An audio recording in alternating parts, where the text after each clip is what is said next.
ubacio Prce. Karačić, gol je!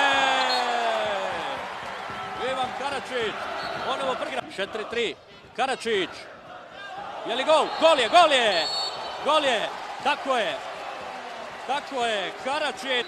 Svoju poziciju, upravo to se dešava. Otvara prostor ovdje za Karačića. Malinović, Karačić,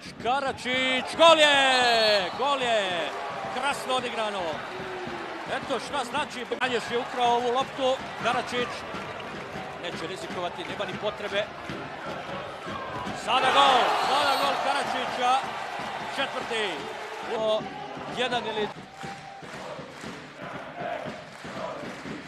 Karačić.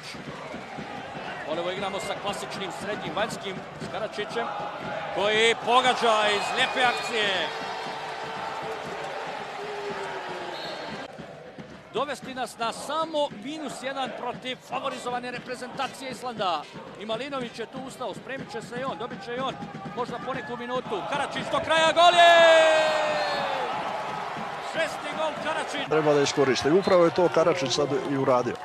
Još jednom pogađa Karačić, on prvi put večeras, ali ono što... S tim bekovima, oni nisu toliko visoki, oni traže šanse da šutaju sa polu distance, sa 8, 9, 7 metara i mi im dozvoljavamo da dolaze blizu. Evo, individualna akcija Karačića je urodila plodom.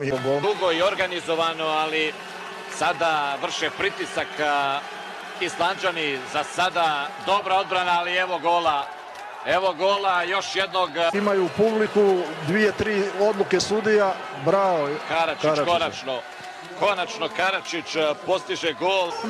Koncentrisana na njega. Evo, drže mu sada flastera tamo, Sigurdsson je izašao i čuva ga 1 na 1.